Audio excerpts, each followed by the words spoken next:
The stars looked different from this far out in space, but Dr. Amanda Pierce didn't have time to admire them.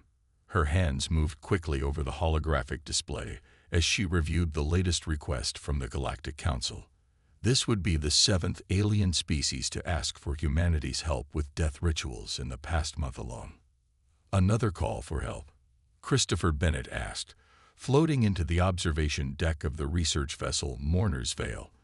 His navy blue uniform marked him as military, but his gentle voice betrayed his understanding of their sensitive work. Amanda nodded, her gray eyes reflecting the soft blue glow of the display. A species called the Mextali. They lost an entire colony to a solar flare. 30,000 dead, and they don't know how to process it. Funny, isn't it? Chris settled into a nearby chair, securing himself with the safety straps. Humans were always seen as the newcomers to space travel. Now everyone comes to us, because we're the only ones who figured out how to say goodbye. Amanda smiled sadly. Most alien species they'd encountered had evolved past death being a regular occurrence.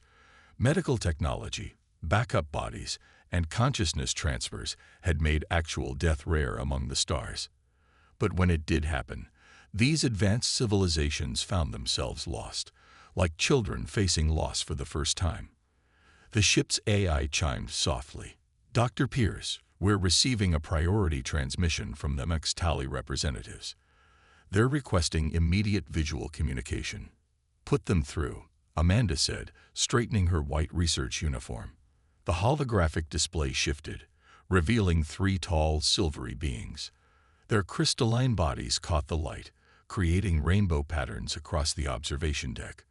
"Greetings, death speakers of Earth," the central figure said, its voice like wind chimes in a gentle breeze. "I am First Speaker Uxta. We require your expertise." Chris watched as Amanda slipped into her professional role. She had done this so many times before, yet she treated each case with fresh compassion.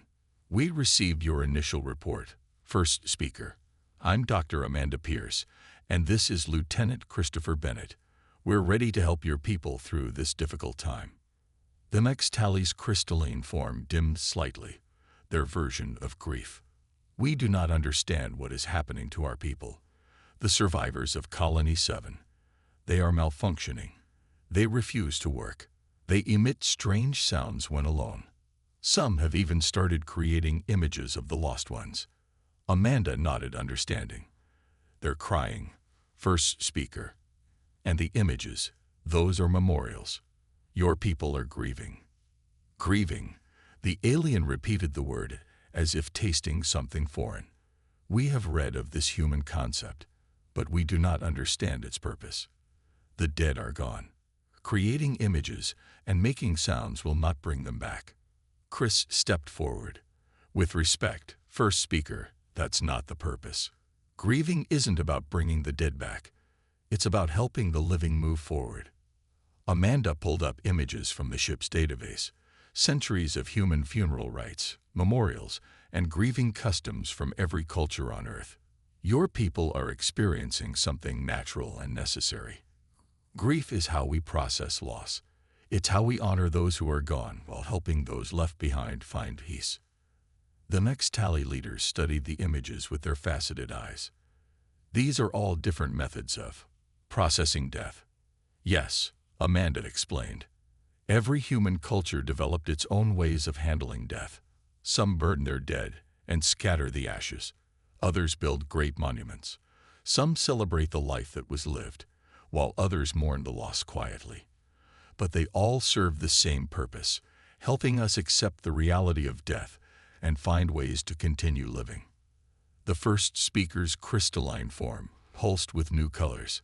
"And you believe you can help our people do this?" "We can teach you, yes." Amanda's voice was soft but confident. "But more importantly, we can help you develop your own ways of handling loss, ways that fit your people's beliefs and culture." The 3 Mextali spoke among themselves in their musical language before turning back to the humans. "The Galactic Council spoke truly of your species' wisdom in these matters. We accept your offer of assistance. How soon can you reach Colony 7? Chris checked the navigation display.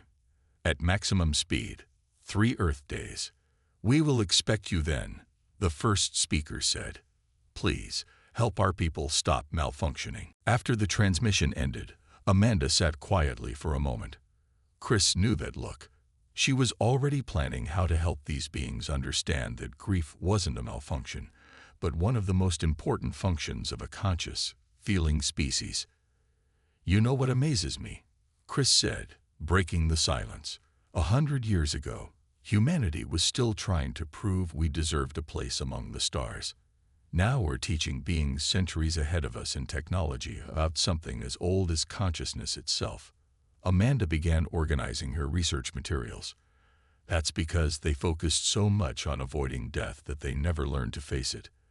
They created backup bodies, transferred consciousness, found ways to extend life almost indefinitely. But when real, permanent death happens, they're like children, Chris finished. No emotional tools to handle it. Exactly. Amanda pulled up the ship's star chart, plotting their course to Colony 7. You know what the Arctonian philosopher said when humans first joined the Galactic Council. They carry their dead with them. He meant it as a criticism, that we were primitive, weighed down by our attachments to the deceased. Chris smiled. And now they come to us because we know how to carry that weight. The mourner's veil adjusted its course, its engines humming to life. Amanda watched the stars shift through the observation window. In 3 days, they would reach a colony of grieving crystalline beings and teach them something humanity had learned through millennia of facing death, that remembering the dead helped the living find their way forward. Chris, she said, have the AI begin compiling information about crystalline art forms and sound-based memorials. If they're already creating images of the dead and making sounds in their grief, we should work with those natural instincts. Good thinking, he replied, inputting the commands. We could help them develop something like Earth's wind chimes, but with their crystalline forms. The sound would be beautiful. Amanda finished. We'll help them turn their grief into something beautiful. She looked back at the star chart, at the blinking dot that marked Colony 7. That's what humans have always done, isn't it? We take the hardest parts of existence and find ways to make them meaningful, to make them art. The ship accelerated to full speed, carrying its human crew toward another opportunity to share one of humanity's oldest and most important gifts, the ability to face death not as a malfunction, but as a part of life that deserved to be marked, honored, and remembered. In the quiet of space, Amanda began her preliminary report. Humanity's role as death speakers continues to evolve. What began as our species' burden, our inability to escape death's shadow, has become our greatest contribution to galactic society. We are teaching beings far more advanced than ourselves that there is wisdom in remembering, strength in grieving, and beauty in learning to say goodbye. Daniel Wright stood at the edge of the massive crystal chamber, his breath fogging up his protective mask. The Vorkari disposal facility stretched out before him, cold and efficient. Hundreds of bodies, perfectly preserved, lined the walls in hexagonal chambers. There were no flowers, no inscriptions, no signs that these were once living beings. Just catalog numbers and dates. This is how you handle your dead, he asked the tall, silvery figure beside him. The Vorkari engineer, who called herself First Architect Wren, tilted her head. Handle. We simply store them until they can be processed for raw materials. Is this not efficient? Laura Matthews, the team's xenanthropologist, stepped forward. Her dark skin contrasted sharply with the white protective suit she wore. Efficient, yes. But where do your people go to remember them? Remember. Wren's metallic features shifted in confusion. Why would we need to remember them? Our neural networks contain perfect recordings of every interaction we had with them while they lived. Daniel and Laura exchanged glances. This was exactly why the Galactic Council had sent them. The Vorkari were one of the oldest spacefaring races, but they had never developed the concept of mourning. Their perfect memories and practical approach to death had left a hole in their cultural development that was finally beginning to cause problems. Perfect recordings aren't the same as remembrance, Daniel explained, pulling up a holographic display of Earth's great monuments. Look at these: the Taj Mahal, the Lincoln Memorial, the Global Cemetery of Mars. These aren't just places to store information about the dead. They're places where the living can process their emotions, find peace, and honor those they've lost. Ren studied the images, her silver eyes reflecting the holographic light. But what purpose does this serve? The dead cannot appreciate these structures. They're not for the dead, Laura said gently. They're for us, the living. When we lose someone, we need ways to process that loss, to make sense of it, to heal. The chamber's cold air seemed to grow even colder as Ren processed this information. Is this why your species was chosen to help us? The Council believes we are damaged. Daniel shook his head. Not damaged, but incomplete. Your people have begun to show signs of needing more. That's why you reached out, isn't it? Ren's metallic form shifted uncomfortably. Yes. Our younger generations have started displaying unusual behaviors. They linger here in the storage facilities.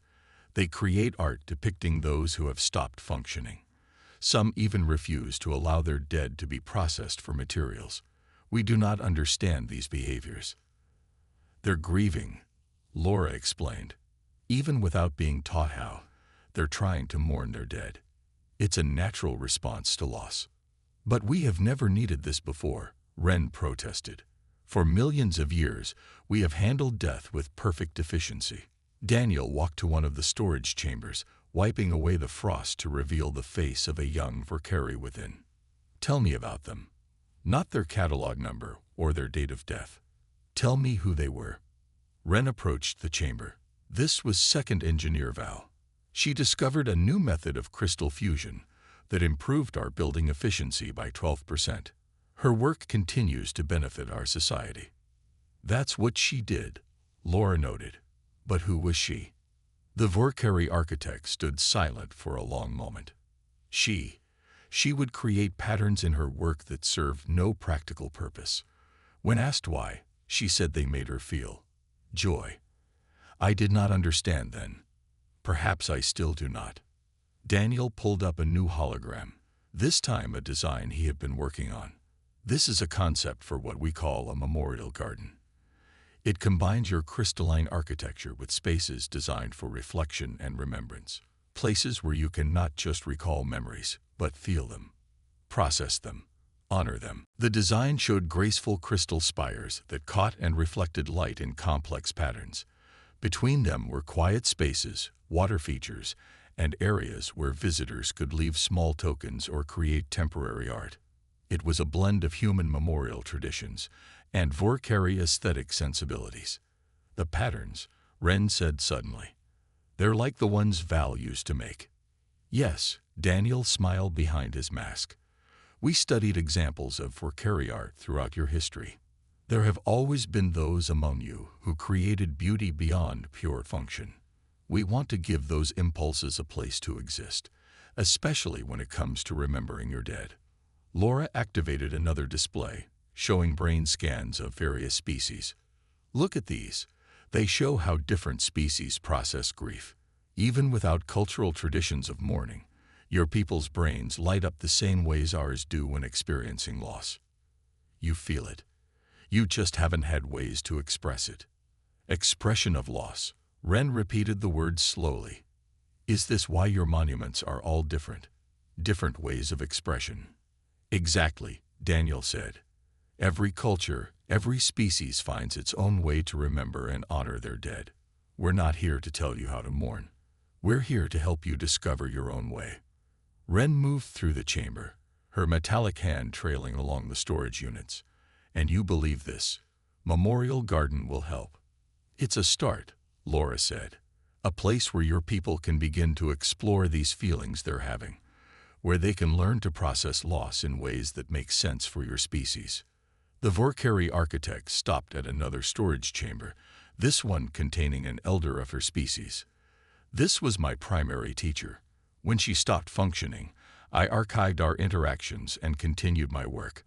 But sometimes I find myself writing equations in her particular style, adding unnecessary steps because that is how she would have done it. Is this remembrance? Daniel stepped beside her. Yes, that's exactly what it is. You're keeping a part of her alive through your own actions. That's one way humans remember our dead, by carrying forward the little things that made them unique. Perhaps, Ren said slowly, perhaps we have been too efficient. In processing our dead so quickly, we may have been processing away parts of ourselves as well. Laura nodded. That's very insightful. Memory isn't just about storing information. It's about how that information shapes us, changes us, becomes part of who we are. Ren turned to face them, her metallic features set with new purpose. I would like to learn more about your memorial garden design, and I would like to suggest that we begin with a chamber for Val. Her patterns deserve to live longer than she did. Daniel smiled and began pulling up detailed blueprints. In the cold storage chamber, surrounded by countless efficiently cataloged dead, the first seeds of a new way of remembering began to take root. The species that had never mourned was about to learn the art of remembrance, one crystal pattern at a time. Amanda Pierce watched as the massive holographic display filled the Verkeri Learning Chamber. The Archive of the Fallen, humanity's greatest collection of death rites and memorial customs, sprang to life around them. Thousands of years of human history, all focused on how people said goodbye to their dead. This is how one species handles death. First Architect Ren asked, her metallic form reflecting the shifting lights of countless funeral ceremonies. This is how many cultures within one species handle death, Amanda corrected gently. Humans never found just one right way to say goodbye.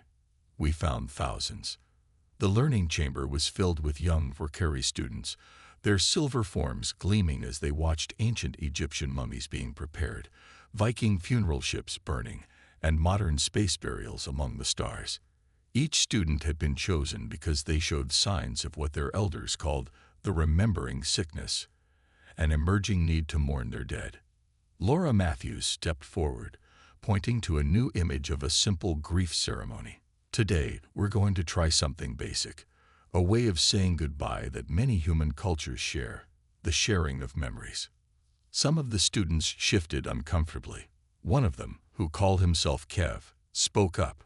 But we already have perfect memories. Every interaction is stored in our neural networks. This is different, Daniel Wright said, joining the conversation. We're not just going to recall the memories. We're going to share them, feel them, honor them. Amanda nodded to Laura, who dimmed the main lights. In the center of the chamber, a small crystal began to glow. It was part of their first experiment, a memorial crystal designed to capture and reflect emotions, as well as memories. Each of you has lost someone, Amanda said softly. Today, we'd like you to share not just what they did, but who they were. What made them unique? What you miss about them? The chamber fell silent. The Verkeri students looked at each other uncertainly. This was not their way. They were a species of facts, of data, of perfect recall without emotional attachment. But something in them had begun to change. Finally, a small voice spoke up. It was Sen, one of the youngest students. My primary caregiver stopped functioning 3 cycles ago, she said, her voice like chimes in the wind. She used to create patterns in my daily nutrient solutions. They served no purpose. But, she paused, struggling with unfamiliar emotions. But I missed them. The memorial crystal pulsed softly, picking up the longing in her voice. Patterns similar to those her caregiver had made began to dance across its surface. That's perfect, Sen, Laura encouraged. Tell us more about these patterns. What did they mean to you? They were different every day. Sen continued, her voice growing stronger. Sometimes they looked like star formations, sometimes like crystal structures. They had no practical value, but they made the start of each cycle special, unique. She touched the memorial crystal gently. I find myself creating similar patterns now, even though there is no one to see them. Amanda watched as the other students leaned forward, captivated. They had never been allowed to speak of the dead this way before. Death was always just a fact to be recorded, a resource to be recycled. But now, another student, Lex, raised his hand. My research partner, Vix, she had a flaw in her vocal resonance that made her sound different from other Verkeri. When she stopped functioning, I found myself missing the imperfection. The archives have perfect recordings of her voice, but they corrected the flaw. It's not really her voice anymore. The memorial crystal shifted again, creating harmonic patterns that somehow captured the essence of an imperfect sound that had become precious to someone. One by one, the students began to share small memories, tiny details that their perfect recall had preserved but never truly processed. The way someone moved, the unique patterns they preferred, the small flaws that made them individuals rather than just data points in the great Verkeri archive. Daniel worked quietly at a console, recording how the memorial crystal responded to each story. They were learning too, learning how to help a species translate their perfect but emotionless memories into something more meaningful. Look at the crystal, he whispered to Amanda. It's not just reflecting their words, it's capturing the emotion behind them, something entirely new for their species. Amanda nodded. The crystal's surface had become a symphony of patterns, each one representing a lost Verkeri who had been more than just their function, more than just their data. There is something I don't understand, Ren said, approaching Amanda. These memories, these feelings, they cause pain. I can see it in their responses. Why would any species choose to feel pain over efficiency? Because the pain has a purpose, Amanda explained. It helps us process the loss. Accept it, learn from it. The pain of remembering goes hand in hand with the joy of having known someone worth remembering. Laura added, think of it like your crystal engineering.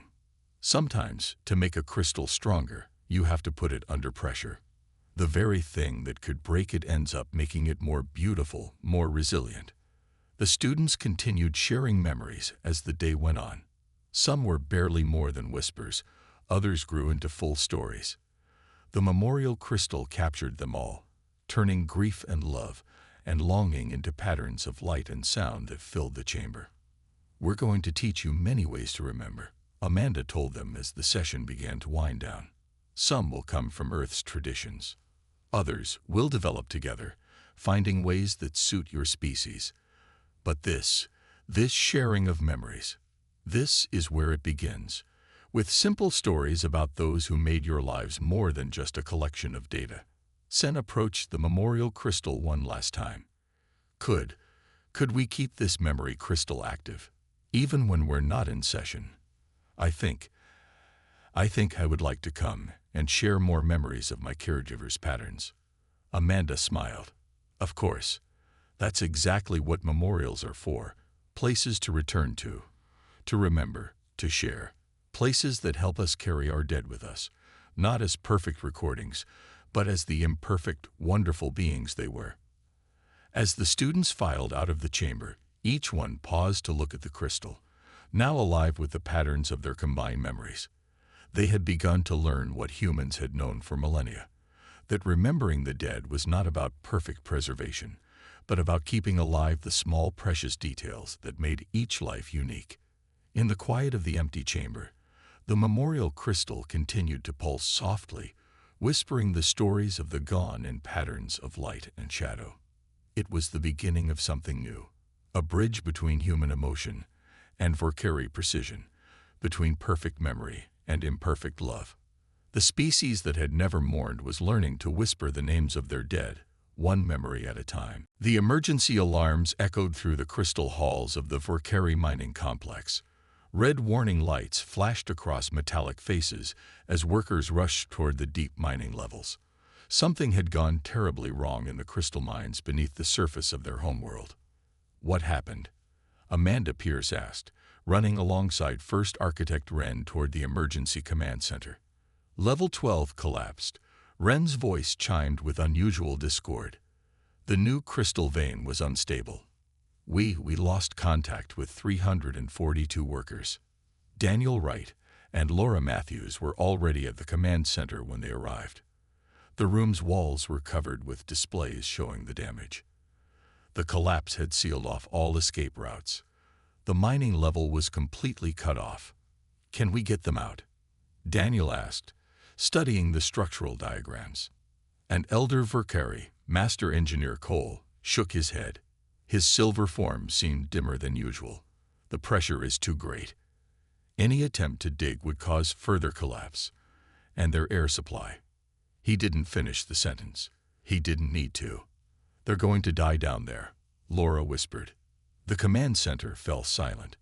For the first time in their history, the Verkeri faced a mass death they couldn't prevent, couldn't prepare for, couldn't properly process.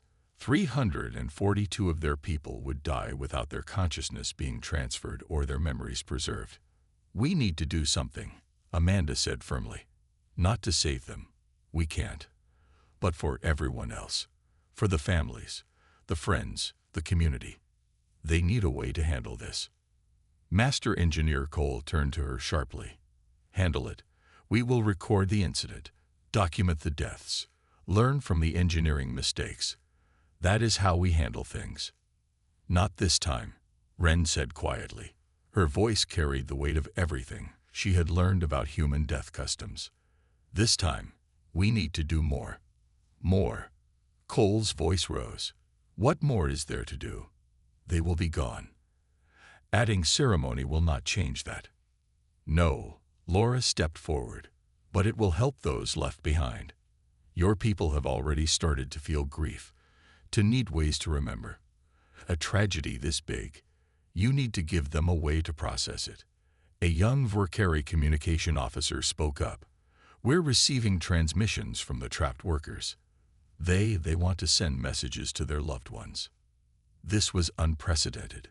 In all their history, the Verkeri had never felt the need for final messages.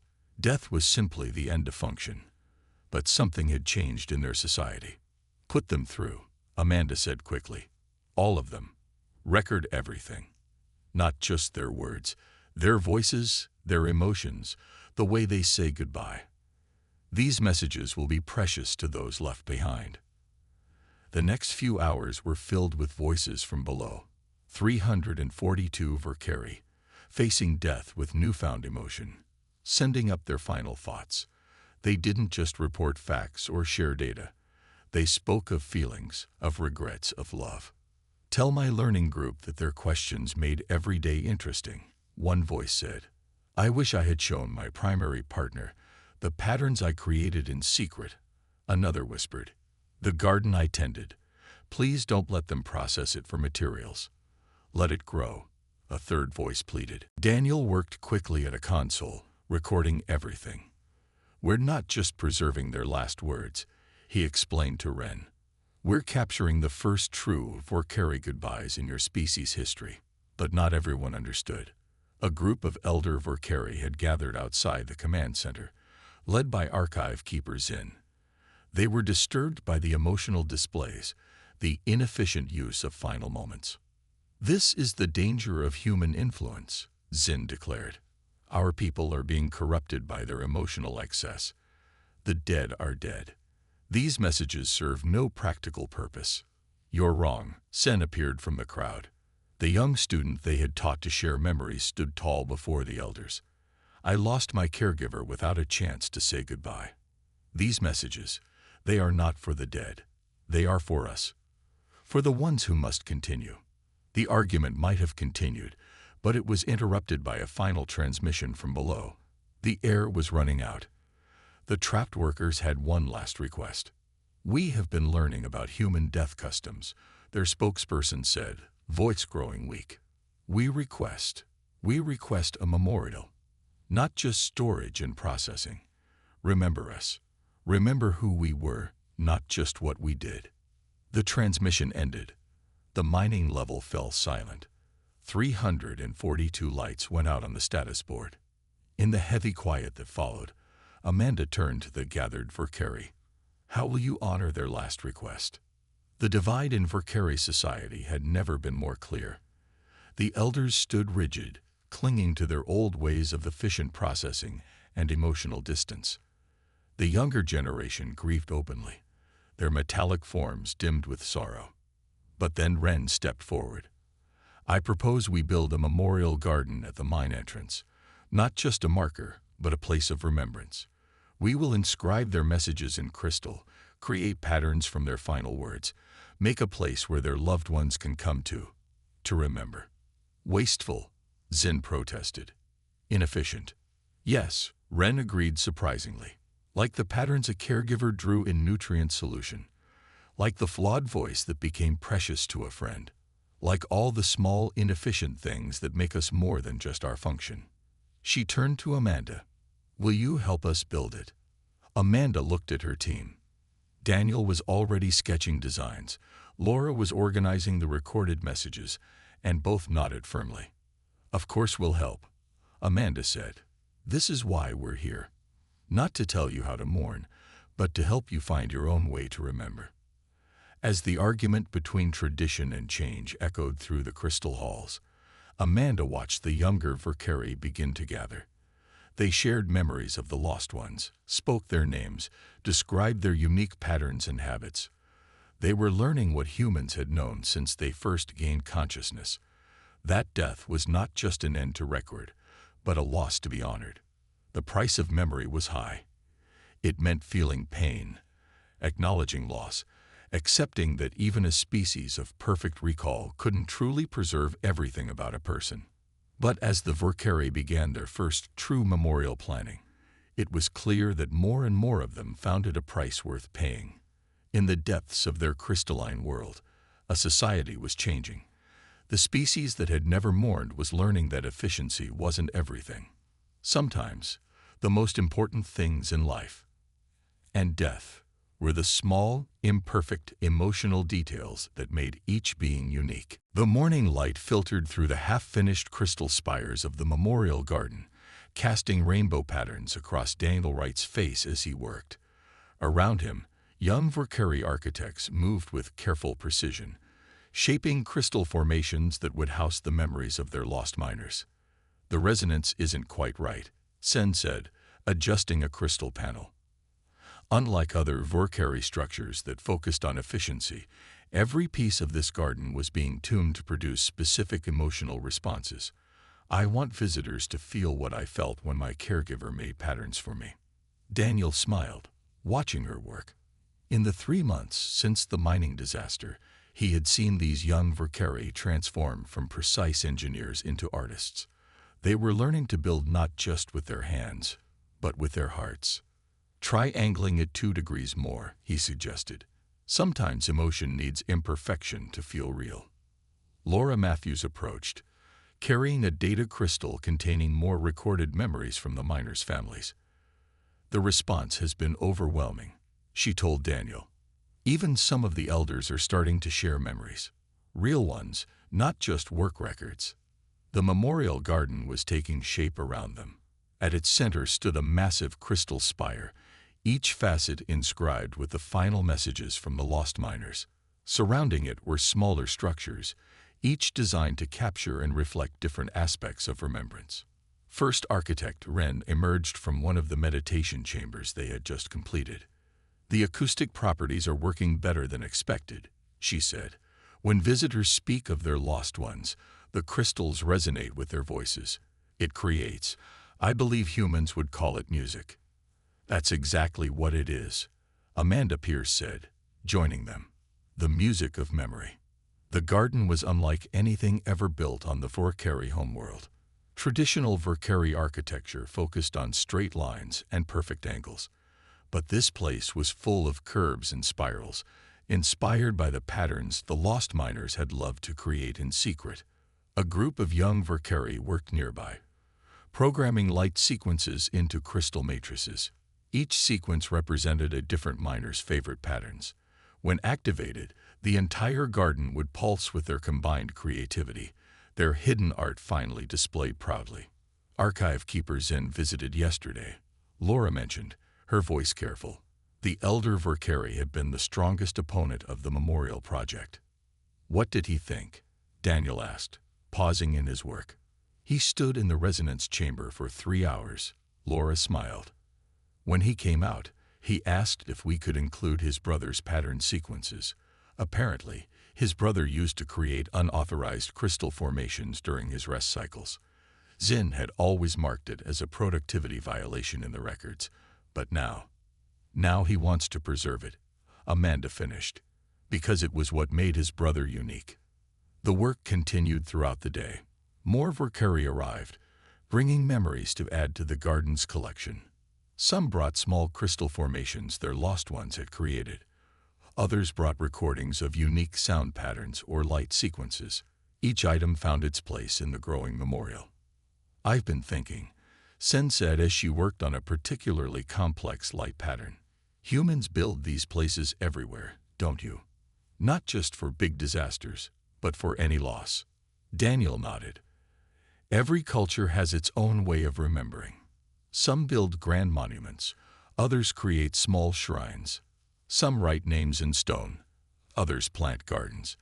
But they all serve the same purpose, giving the living a place to remember the dead." "We never needed such places before," Ren observed. "Our archives held perfect records of everyone who stopped functioning. We thought that was enough." "But it wasn't the whole story, was it?" Laura asked gently. "No," Ren admitted. "The archives could tell us everything they did, but nothing about who they were, nothing about the patterns they loved, the imperfect sounds they made, the unique ways they moved through the world." As evening approached, they activated the garden's systems for testing. Light danced through the crystal structures, creating patterns that mimicked those the lost miners had made in secret. The resonance chambers hummed with recorded memories, voices overlapping into a gentle symphony of remembrance. Amanda watched as a group of Verkeri entered the central chamber. They were families of the lost miners, coming to see their loved ones' final messages inscribed in crystal. The visitors moved slowly, touching the inscriptions, their metallic forms reflecting the shifting lights. "Look at them," she whispered to Daniel. "They're not just reading the words, they're feeling them." In one corner, a young Verkeri had discovered their parents' favorite light pattern playing across a crystal face. They stood motionless, watching it repeat, their form dimming and brightening in rhythm with the sequence. "We're creating more than just a memorial," Daniel realized. "We're creating a new way for them to exist in the world, a way that makes room for emotion, for imperfection, for art." The sun set over the crystal city, but the memorial garden glowed from within. Hundreds of light patterns played across its surfaces, each one a story, a memory, a piece of someone lost but not forgotten. The sound of Verkeri voices, sharing memories and emotions, echoed through the resonance chambers. Ren stood at the garden's entrance, watching more visitors arrive. "We had everything recorded," she said quietly. "Every fact, every action, every word ever spoken. But we never had this feeling of connection, of continuation. That's what memorials do," Amanda explained. "They connect us to those we've lost, not through perfect records, but through emotion, through memory, through love." As night fell, the garden came fully alive. The crystal spires caught starlight and transformed it, creating new patterns that danced with the programmed sequences. The combined effect was beautiful, unpredictable, imperfect. Everything traditional Verkeri architecture was not. "Will you build more?" Laura asked Ren, watching the lights play across the crystals. "Yes," Ren answered without hesitation. "The younger generations are already asking for smaller memorial spaces in their living areas, places where they can remember those they've lost, preserve the small things that made them special." She paused, then added, "We are learning that efficiency is not everything. Sometimes, the most important things are the least efficient." In the growing darkness, the memorial garden glowed like a constellation brought down to earth. It was more than a monument to those lost in the mining disaster. It was a symbol of change, of growth, of a species learning that death was not just an end to be recorded, but a transformation to be honored. The species that had never mourned was learning to build beauty from loss, one crystal at a time. The day of the Great Remembrance arrived with the rising of 3 suns over the Vorkari homeworld. Crystal spires caught the morning light, sending rainbows dancing across the gathered crowd. Thousands of Vorkari stood in the memorial garden, their metallic forms gleaming as they waited for the ceremony to begin. Amanda Pierce stood with her team on a crystal platform, watching the scene unfold. 6 months had passed since the mining disaster, and in that time, everything had changed.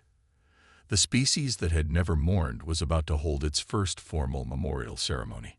"Are they ready?" Laura Matthews whispered, looking at the gathered crowd. "They're nervous," Daniel Wright replied, adjusting the ceremonial crystals they had helped design. "But yes, I think they're ready." First Architect, Wren stepped forward to address the crowd. Her voice rang clear through the crystal chambers. "We gather today to do something our species has never done before. We gather to remember." The crowd shifted, metallic forms catching light and throwing it back in patterns that showed their emotional state. Another new development in Vorkari society. They had learned to express their feelings through light, just as humans express them through tears or smiles. "For millions of years," Wren continued, "we thought perfection meant forgetting. We stored our dead in archives and processed their bodies for materials. We thought this was efficiency." She paused, her own form dimming slightly. "We were wrong." Archive Keeper Zin, once the strongest opponent of these changes, now stood beside her. "Our archives held every fact about those we lost, but nothing of their spirit. We preserved their actions but lost their essence." Sen, the young student who had first learned to share memories of her caregiver, approached the central crystal spire. She placed her hand on its surface, and immediately, patterns of light began to dance through the garden. They were the patterns from her caregiver's nutrient solutions, now preserved forever in crystal. Today, Amanda addressed the crowd. "You take your place among the stars not just as a species of great knowledge, but as a species of great heart. You have learned what humans have known since we first gained consciousness, that remembering is an art." One by one, the Vorkari came forward. Each had brought something to add to the memorial: a pattern, a sound, a memory. The garden's crystals absorbed them all, transforming them into light and music that filled the air. A group of young Vorkari performed what they called a pattern dance, their bodies moving in ways that created complex light shows across the crystal surfaces. It was a new art form, born from their growing understanding of emotional expression. "Remember the miners." Laura spoke next, her voice carrying through the resonance chambers. "Not just as workers who were lost, but as beings who lived, who created beauty in secret, who loved patterns and light and sound."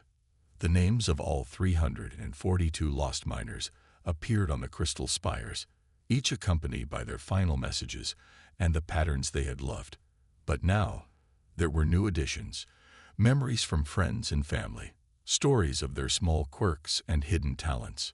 Even the elders participated. Archive Keeper Zin stepped forward to share a memory of his brother's secret crystal formations. His voice shook with emotion, something that would have been unthinkable just months ago. "These patterns were once considered flaws," he said, "deviations from perfect efficiency. Now I see they were the most precious things my brother created." The ceremony continued as the suns climbed higher. The garden's crystals caught their light and transformed it, creating new patterns that danced with the programmed memories. It was beautiful, unpredictable, imperfect.